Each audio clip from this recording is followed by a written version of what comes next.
I was hired to sleep through a hub video. Whatever it wasn't a hub video.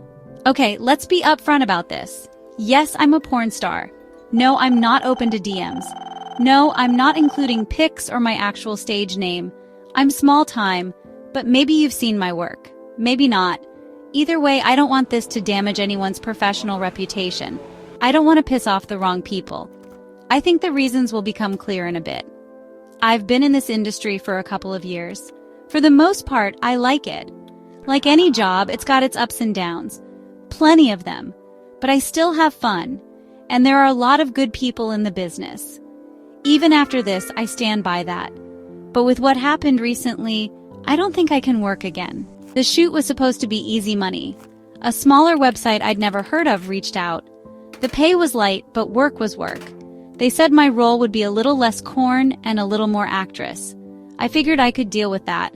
No one watches these things for the plot, but I always liked the acting part. The setup was basic. I was playing the friend of a well-known actress in the industry. For privacy reasons, let's call her Pepper Petite. She was the real star. I was just supposed to be in the background, literally. My job was to sleep through the scene while she and my dad did their thing. The male actor was named Kevin Koch. A name like that tells you everything you need to know. The location was an upscale mansion the director had rented. Nice place. Too nice for something like this. The director, Jackson Masters, greeted me at the door. He was polite, friendly, maybe a little too friendly. He handed me a beer. So glad you could make it, he said, smiling like we were old friends. Of course, I've heard great things about you, I lied. Well, I'm just starting out, but hey, let me introduce you to the cast. He blushed and took a sip of his own drink. He led me upstairs. Pepper was petite. I mean, I knew she was small, but in person she looked almost childlike. She grinned wide when she saw me. Nice to meet you. I'm a huge fan. Great. Way to sound like a total loser.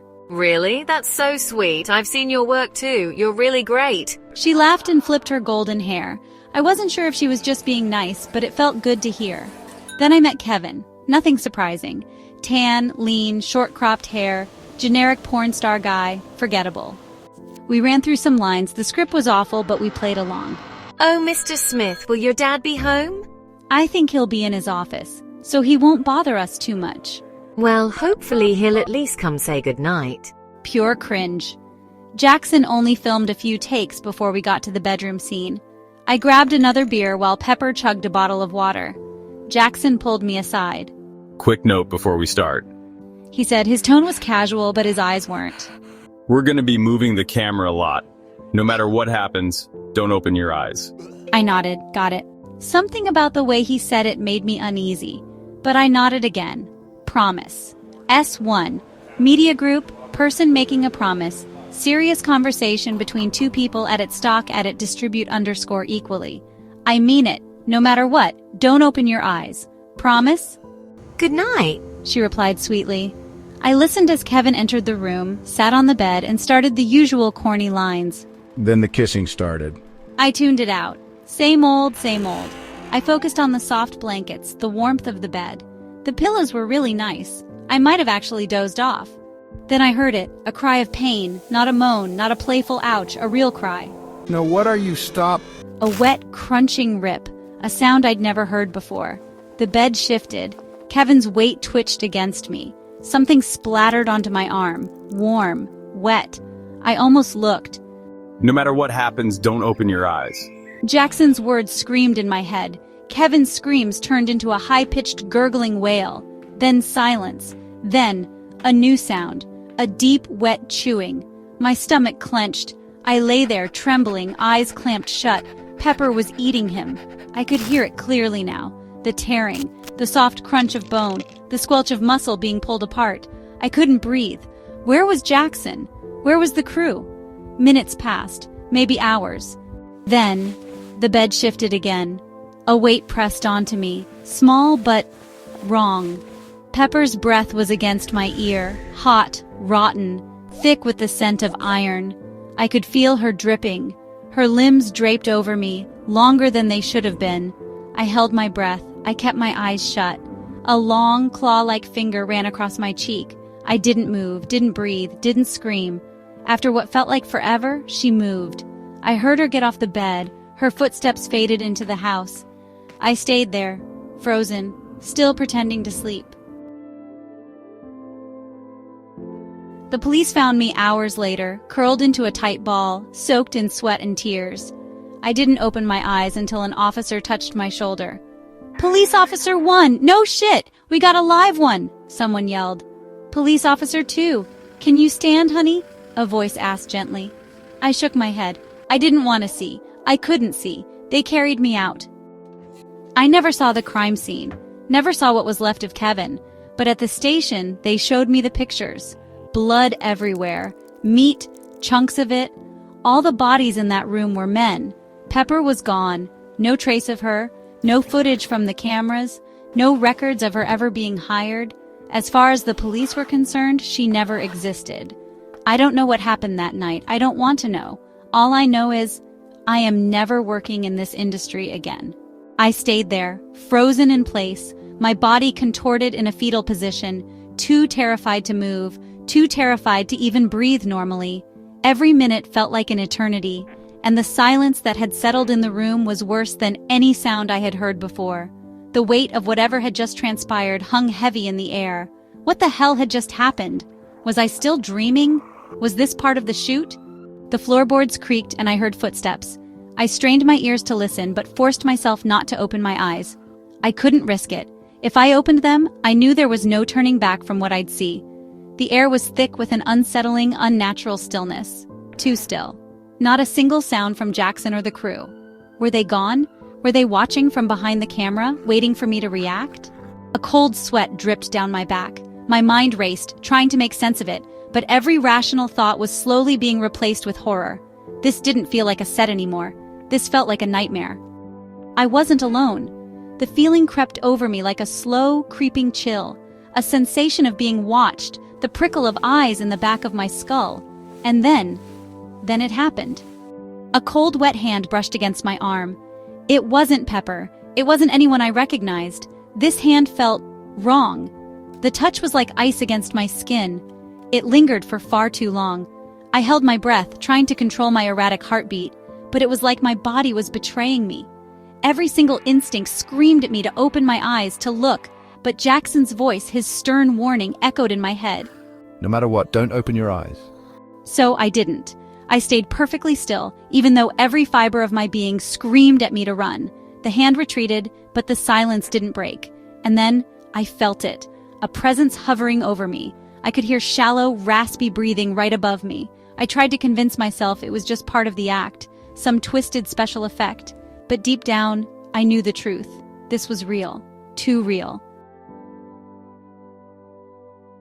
I could feel the body behind me shifting, its weight pressing down on the bed, causing the mattress to dip.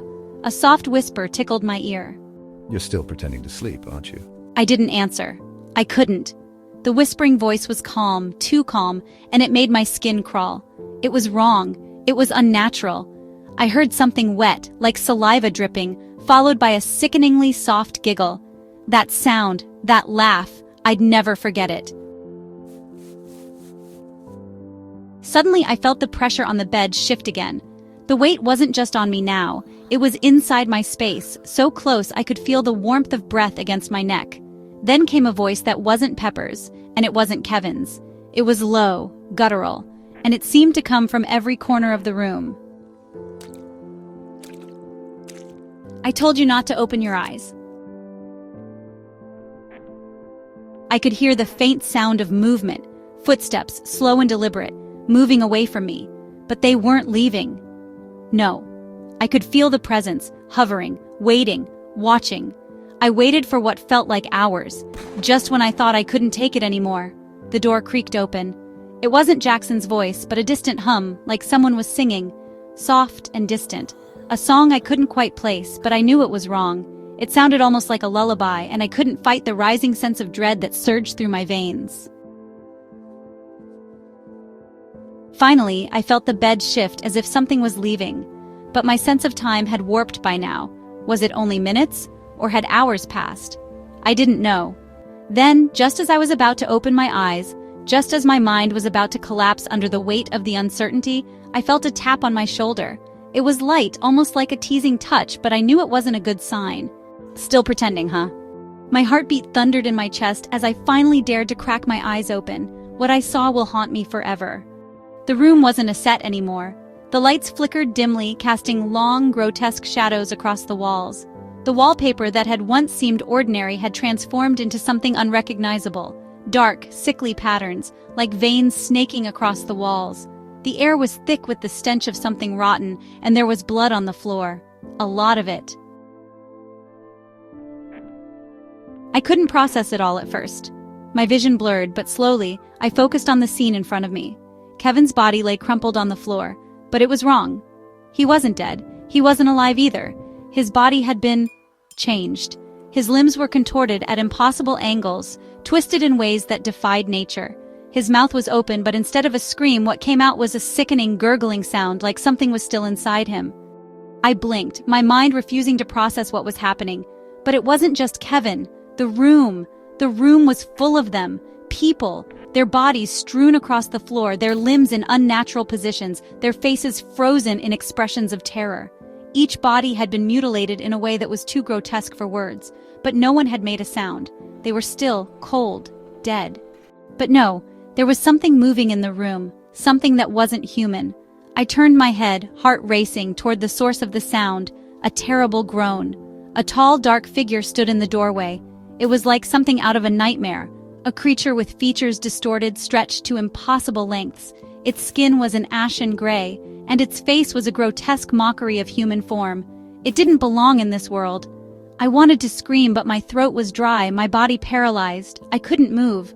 The creature took a step toward me, its eyes locked onto mine. Black eyes, empty, hollow. It seemed to smile, but the smile wasn't comforting. It wasn't human. It was pure malice. I was trapped. The room was no longer a set, no longer a place I recognized. It was a trap, and I was its prey. That was when I remembered the last words Pepper had whispered to me. "You're still pretending to sleep, aren't you?" And then everything clicked into place. Pepper wasn't real. None of it was real. I had been chosen. I had been brought here for a reason. And the worst part, I wasn't going to leave. I knew I should have run, should have screamed, should have fought back. But I did none of those things. My body was no longer mine. It belonged to the terror that gripped me. The thing in the doorway tilted its head in that grotesque, unnatural way, its hollow eyes locking onto mine. It was waiting, expecting, and then it did something that made my blood turn to ice. It whispered my name, not in a monstrous growl, not in a distorted screech, but in a familiar, intimate voice. Ashley. The voice sent a chill down my spine because it wasn't just any voice. It was mine. Somewhere deep in the corridors of my mind, something splintered. My sanity, perhaps. My grasp on reality. Because the moment I heard my own voice coming from that thing, memories that weren't mine came flooding in. Fragments of a life I had never lived. I saw myself standing in a darkened room, staring into a mirror. But the reflection wasn't me. It was something else. The same hollow-eyed figure now in front of me. I saw myself on a set, this set, filming scenes I didn't remember acting in. But in those glimpses, there was no camera crew, no Jackson, no Kevin, just me and it. Then came the worst vision of all. One so vivid, so real, it nearly shattered me.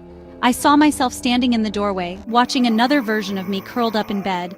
Terrified, frozen in fear, just as I had been moments ago. I was looking at myself.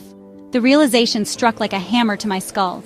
This wasn't the first time this had happened. This thing, this entity, it had done this before, over and over. A cycle, a loop, a trap, and I was next.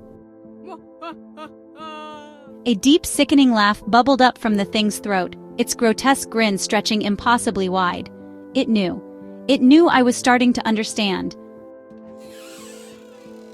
A deep, sickening laugh bubbled up from the thing's throat, its grotesque grin stretching impossibly wide.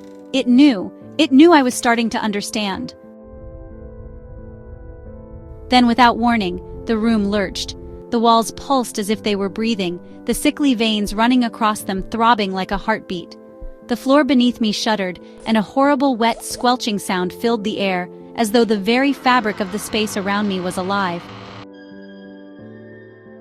And then, I saw them. The bodies. Not the corpses I had seen before, but new ones. Versions of me. Hundreds, maybe thousands. All twisted in different states of agony.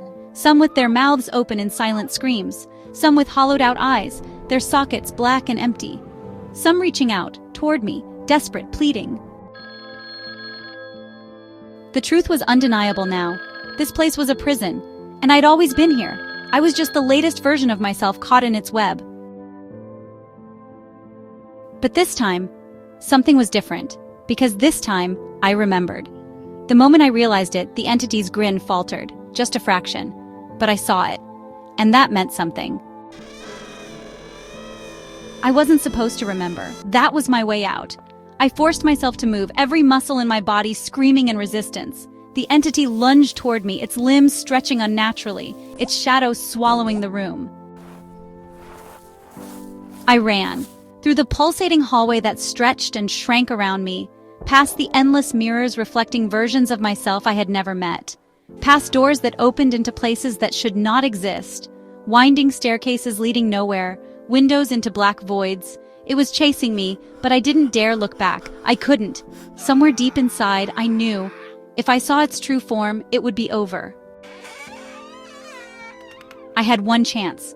I reached the end of the hall where a single mirror stood. Unlike the others, this one was clear, real. I saw myself in it, my real self, terrified, desperate, but alive. The entity screeched behind me. The walls groaned, the entire space threatening to collapse. I had to make a choice, stay here or break free. Without hesitation, I reached out and shattered the mirror. The moment the glass exploded, a force stronger than anything I had ever known pulled me forward. A deafening silence swallowed me whole. And then, I woke up. I gasped, jerking upright, my breath ragged, my body drenched in cold sweat. I was in my bed, my real bed. Sunlight streamed through the window. Birds chirped outside. The air was warm, familiar, safe. Had it all been a dream? A hallucination? I barely had time to process before my phone buzzed. A message from Jackson. Hey Ashley, we need you on set today. Got a new horror project for you. Script's ready, should be fun. I stared at the screen, my blood running cold. And then, a whisper, so faint I almost convinced myself I imagined it. Still pretending to sleep, huh? The reflection in my phone screen. It smiled. Ashley didn't scream, she wanted to, but what good would it do? Her own reflection had just smiled at her, but not the kind of smile she would ever make. It was something else, something wrong. Her fingers trembled as she gripped her phone, staring at the screen. The smile in her reflection widened, too wide, unnatural, unholy. Then, just before her mind could fully unravel, the screen glitched. The reflection warped, turning into a pixelated blur of twisted features. The phone vibrated violently in her hands, the screen flashing erratically with unreadable text, symbols she didn't recognize. Then, it stopped. Everything was normal again. The message from Jackson was still there. Her own reflection was back. But something inside her whispered, "You're not safe." Ashley forced herself to breathe, to think. Maybe she was just sleep-deprived. Maybe the horror movie she had just filmed was still messing with her head. Yes, that had to be it. She got up, shaking off the eerie feeling, and went about her morning, showered, dressed, even made herself coffee, trying to ignore the way the shadows in the room felt heavier. And then she left for the studio. The film set. The moment Ashley stepped onto the soundstage, an overwhelming sense of déjà vu hit her like a freight train. Everything was exactly as it had been before. The same dim lighting, the same eerie silence, the same unsettling wrongness in the air. Jackson was waiting for her by the director's chair, flipping through the script. He looked up and grinned. "Glad you could make it." Ashley forced a smile. "Yeah, what's this horror project about?" Jackson handed her the script. She opened it and froze. Her breath hitched. Her fingers turned ice cold, because the words on the page weren't just words. They were her words. Every single event, every fear, every moment of terror she had lived through last night. It was all in the script, the exact same nightmare, word for word. She looked up at Jackson, her heart hammering in her chest. "What is this?" Jackson frowned. "It's your script, Ashley. You wrote it." She stared at him. What? Jackson laughed, shaking his head. You don't remember? We talked about it last week. You came to me with this brilliant horror concept, even said it was the scariest thing you've ever dreamed up. Ashley's skin crawled. She didn't write this. She would never write this. Unless... A horrible thought slithered into her mind. A thought she didn't want to believe. What if she had? What if... This was part of it, a cycle, a loop, a trap. Her stomach twisted. She had to get out of there, now. She started to say. But before she could speak, the lights went out. Darkness swallowed everything. Then, a whisper. Still pretending to sleep, huh? Ashley's blood ran cold. No, this wasn't happening again. It couldn't be happening again. Then something moved in the dark. Something huge. The shadow shifted and she saw it, just for a second. The entity, watching, waiting, grinning. And in that moment she realized the truth. She had never escaped. She had never woken up. This wasn't the real world. This was just the next level. A deeper layer of the nightmare. And now she was right back where she started. Trapped. Again. A scream built in her throat, but before she could let it out, the darkness swallowed her whole. And the scene cut to black. Fade in. A film studio. A director sits in his chair, flipping through a script. He looks up and smiles. All right, let's take it from the top. Ashley stands in front of the camera, her eyes blank, her body stiff. She doesn't remember how she got here.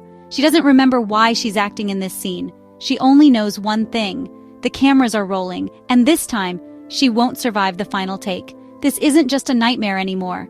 This is a prison built from Ashley's own mind, the film that never ends. Ashley stood frozen on the film set. Something was wrong. Deeply, fundamentally wrong.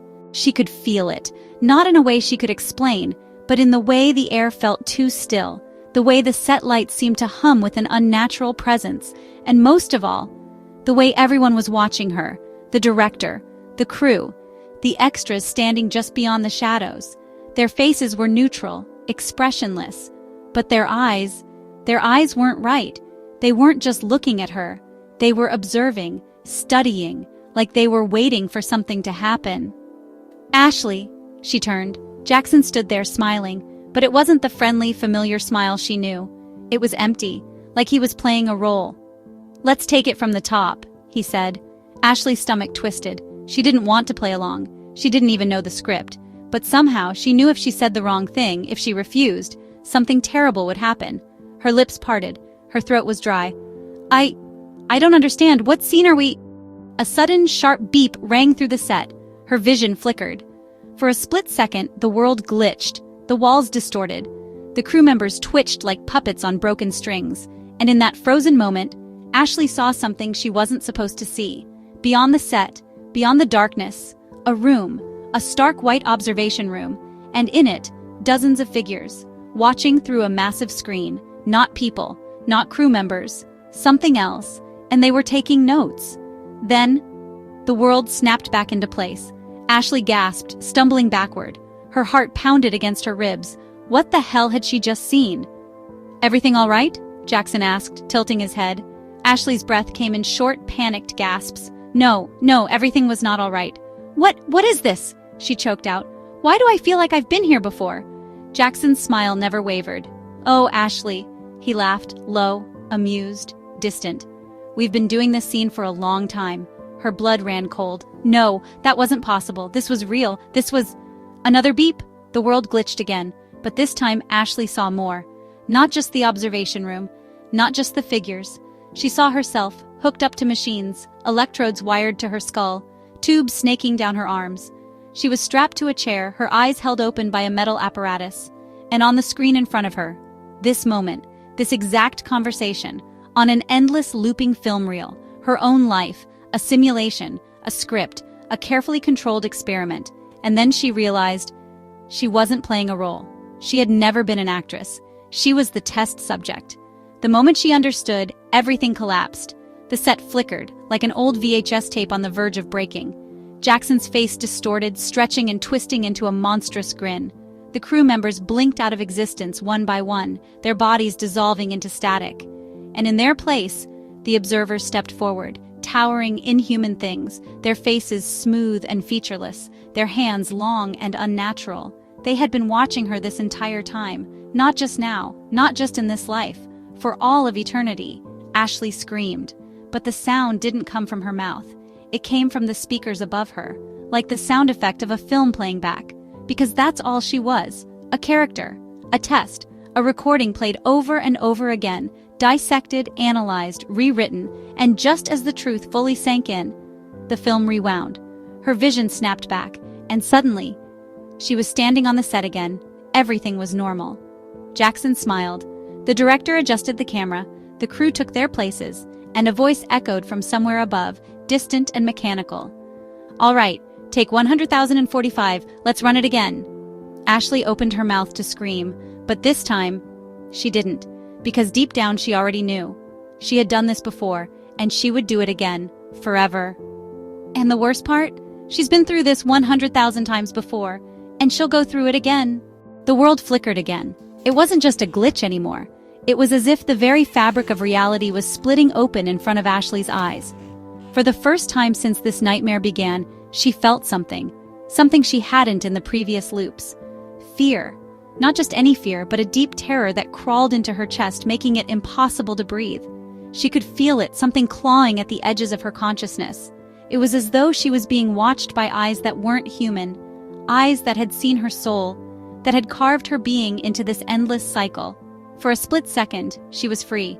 The static, the strange environment, the entire set, all of it disappeared, leaving her alone in a pitch-black void.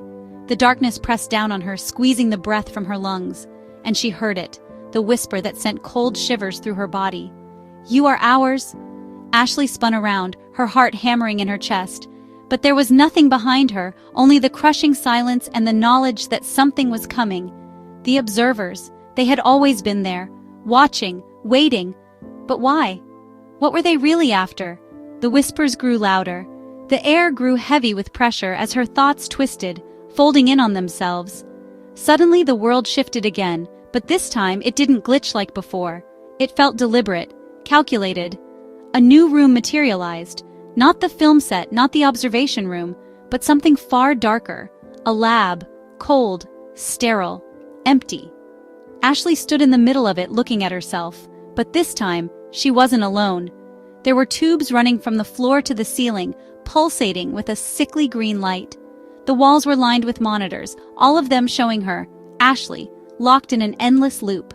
Her body was hooked to multiple machines, her eyelids pinned open, forcing her to watch the horrors that had become her existence. And then she saw them. The observers were not aliens, not demons, but something far more terrifying. They were human. They stood in rows, their faces pale and smooth, their eyes wide and vacant. But the worst part was the way they moved. Their movements were disjointed, like they were puppets, their bodies jerking and twitching unnaturally as they observed her suffering. They weren't just watching her. They were feeding off her pain. The realization hit her like a lightning bolt. They didn't just control the experiment. They thrived on her fear, her confusion, her helplessness.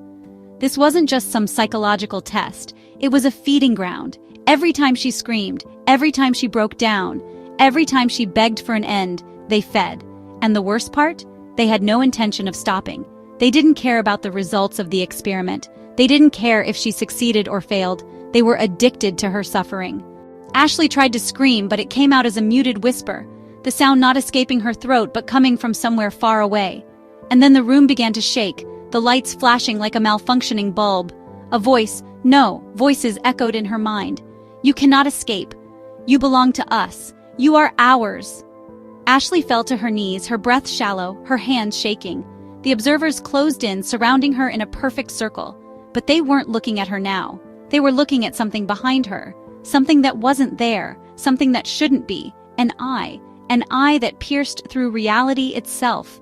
It was as though the veil of existence was being peeled away, revealing the true entity that had been pulling the strings all along. And as Ashley turned, she saw it. The eye, a massive, unblinking, unyielding thing that seemed to stretch into infinity, staring into her soul, searching her very being. And with that gaze, something within her snapped, the world twisted, the air grew thick with 1,000 voices, and in the middle of it all, Ashley realized the observers weren't her captors, they were her creation. They had always been.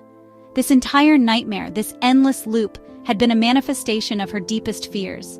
She had been trapped by her own mind, looping in on itself, unable to break free. The question that had haunted her for so long finally became clear. Was she the experiment, or was she the creator? Her heart pounded in her chest. The weight of the truth crushed her. She had built this world. She had made the observers. They weren't real. They were just reflections of her own fear, and if they were real, then she was the monster. Ashley stood alone in the sterile lab. The eye of the entity stared at her, its gaze all-consuming. It was her fear. She knew what she had to do. She had to stop the loop, end the experiment. But how? Her mind raced, heart pounding as the voices around her grew louder. But then, a quiet thought. It was small, barely a whisper in the chaos, but it was enough. Let go. She closed her eyes. For the first time since this nightmare had begun, she felt her mind relax. She let go of the fear, the doubt, the terror. And as she did, the lab began to crack, splintering into pieces. The observers disappeared, their hollow eyes fading. The entity's eye blinked once, and then was gone. The world around her collapsed. Ashley woke up. Her body was trembling. She was back in the film set, the lights above her flickering. But this time, she was in control. The loop had ended, at least for now. Ashley's breath caught in her throat as the set around her flickered once more, like a broken film reel. The lights above buzzed and hummed, casting strange, distorted shadows across the room. But this time, she felt no fear. She had control, or at least she thought she did. She stepped forward, her feet light as she moved cautiously through the sterile set. It felt like a dream, a nightmare she could no longer wake from. She paused, staring at the empty chair in the center of the room. It was calling to her. Every instinct screamed at her to run, but her feet wouldn't move. She had to face it. Slowly, she sat down in the chair, hands shaking as she placed them on the cold metal armrests. The instant her palms made contact with the chair, a surge of energy pulsed through her body, sending jolts of electricity through her veins. The world around her shifted again. The set dissolved into nothingness and she was back, but this time it wasn't a lab or a film set. It was a vast hall of mirrors. Endless reflections of herself stared back at her from every direction, her face distorted and fragmented in impossible angles. The eye, the one that had followed her before, loomed once more at the far end of the hall. It glowed with an eerie, unnatural light, and as it focused on her, a voice echoed in the air. "You are not free." Ashley's mind raced. What was happening? She had already faced the worst, hadn't she? She had already ended the loop. But this place, the Hall of Mirrors, felt wrong. The reflections of herself shifted, each one twisting and contorting into new versions of Ashley. Some smiled wickedly, others screamed in agony, but they all shared one thing in common. They weren't her, they were versions of her fear. Ashley backed away, heart pounding. But as she turned, one of the reflections moved. It wasn't supposed to be moving. The reflection stepped out of the mirror, her own reflection, but twisted. The twisted Ashley smiled coldly, her eyes gleaming with malicious intent. "You think you can escape us, don't you?" it sneered. Ashley stumbled back in shock. Her reflection should not have been alive, and yet, there it was, standing before her, its expression cold and menacing. "The more you try to break free, the more you tie yourself to us." Ashley's hands clenched into fists. The reflections around her began to distort further, each one turning into a grotesque version of herself, each voice whispering one word: trapped, trapped. It was as if the entire world, her mind, her memories, her very existence was crumbling under the weight of this realization. She was still in the loop. Her mind raced. She had broken free from the experiment once before, but now it seemed like there was no escaping. She felt the walls of the Hall of Mirrors closing in on her. The reflections of herself grew larger, stretching out of their frames, as though they were coming to life. "You can't escape yourself," the twisted version of her said. Ashley's heart pounded in her chest as she backed away, her breath coming in ragged gasps. She had to get out of here. She had to wake up. And then suddenly the air shifted again, this time shattering. Ashley blinked and everything changed again. She found herself standing in the middle of an empty street, the cold wind whipping around her. The world seemed dead. The buildings were dark, their windows broken. The ground was cracked, as if the very foundation of the world had been shattered. It felt like an apocalyptic dream, except this time she wasn't alone. She could hear footsteps behind her. Ashley spun around, her heart stopping in her chest. There, standing in the middle of the street, was a figure. A man. But it wasn't just any man. It was the observer from before. The one who had been closest to her. The one who had always stared at her through the monitors. His eyes were hollow, dark pools that seemed to absorb all the light around him. His mouth stretched into a smile, one that sent a chill down her spine. "Do you think you're in control now?" he asked, his voice a hollow whisper. Ashley took a step back, shaking her head. She wasn't going to fall for it again. She wasn't going to let him manipulate her mind. But he wasn't alone. One by one, more figures appeared in the shadows, the other observers. They emerged from the broken buildings, their faces pale, their movements slow and deliberate, like predators stalking their prey. Ashley's breath quickened as she backed away. How could she break free this time? She had already faced her fears, already confronted her mind's twisted creations. But these weren't just her fears. These were real. The figures closed in on her, their hollow eyes never leaving her. The observer at the front reached out and touched her shoulder. The moment his fingers made contact, Ashley felt a shockwave of energy rush through her. Her vision blurred, and she felt herself being pulled into a new dimension, one she couldn't comprehend. And then, it was like she was falling through an endless void. No walls, no ground, just an abyss of nothingness. The air was thick with a suffocating weight, and all around her, she could hear voices, her own voice, the whispers of the observers, the sound of something far worse. Her mind reeled as she realized she was now truly trapped. There was no escape from this endless cycle, and in the distance she could see something flickering, a light, distant but growing closer. She reached out, hoping it would offer the salvation she so desperately sought. But as she reached for it, it flickered, and she felt it, the pull. It was a force stronger than anything she had ever encountered, pulling her back into the cycle, into the loop. The observers were always there. They always had been. Ashley's mind was spinning. The void she had been trapped in felt endless, like a cage with no bars. The darkness pressed in from all sides, suffocating her, as the observers' whispers surrounded her, growing louder and more invasive. "You will never escape." The voice echoed in her ears, but it wasn't just the observer's voice this time. It was hers. Her voice. Her mind, her very thoughts were becoming indistinguishable from the whispers of those who had trapped her here. The light ahead flickered again, pulling her, almost as if it was tempting her to move closer. A false promise of freedom. But Ashley knew better. She knew she was in a loop. And yet, her feet moved toward the light, the irrational hope that maybe, just maybe, it would lead to something different. Her heart beat faster, a surge of adrenaline running through her veins. The void began to tremble. Reality itself seemed to crack, revealing slivers of something else. A door. There, in the midst of the chaos, a door materialized. The door was familiar.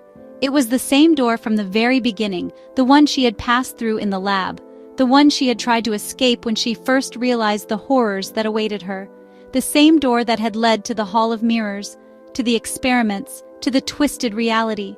Ashley reached for the handle, her hand trembling as it brushed against the cold surface. She had to open it. She had to finally end it. But as she turned the handle, the whispers grew louder, almost deafening. Screams filled the air, her own screams. "Don't open it!" the voices screamed in unison. "You'll never be free!" Ashley paused, the weight of those words almost breaking her resolve. Could she trust this door? Was it just another trick, a final attempt to trap her forever?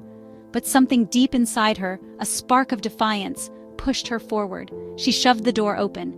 The moment the door swung wide, the world collapsed around her. The screaming, the void, the whispers, all of it shattered in an instant, replaced by an intense, searing light. Ashley felt herself fall, plummeting through the light, her body weightless, suspended in time. And then, silence. Ashley gasped for air as her surroundings slowly came into focus. She wasn't in the void anymore. She was somewhere real. She was in a small, dimly lit room. The walls were cracked and stained with age, but there was a window, a small, barred window through which a sliver of light filtered through. It was all so normal. For a long moment, Ashley just stood there, breathing deeply, feeling the floor beneath her feet.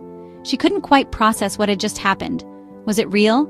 Had she truly escaped, or was this just another layer of the trap? Then she heard a sound, a door creaking open. Ashley turned slowly. A man stepped into the room. It was the observer. But this time, he didn't look like the twisted figure from her nightmares. He looked tired, worn, human. "You finally made it." Ashley's mind reeled. She opened her mouth to speak, but no words came. The truth was, she didn't know what to say. "You're free, Ashley." His voice was gentle now, no longer filled with malice. She shook her head, confused. Free? How could she be free? This was the man who had tormented her, the man who had manipulated her mind for what felt like an eternity. "But you're not the same person anymore," he continued. "We couldn't save you from your own mind, but we gave you the tools to escape. You were never meant to be a part of this experiment, Ashley. You were just a subject. But now you have the power to leave it all behind." Asterisk. Her mind spun, struggling to make sense of his words. The man reached into his pocket and pulled out a small, glowing object. It looked like a shard of glass, glowing with an inner light that seemed almost alive. "This," he said, handing it to her, "is your key." Ashley took the shard, feeling its warmth pulse in her hand. It felt like it was alive, thrumming with energy, but as her fingers closed around it, a deep realization dawned on her. She was not free. Not because of the door or the shard. She was never going to be free. Not from the experiment, not from her own mind, not from the loops that she had woven herself into. The man's face softened with understanding. "You've always been free, Ashley.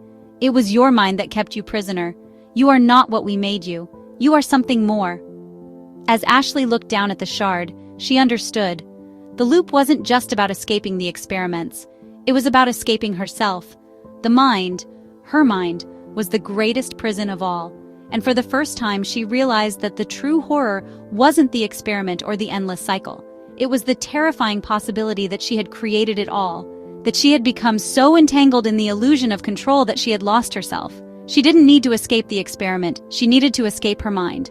With that thought, everything went dark.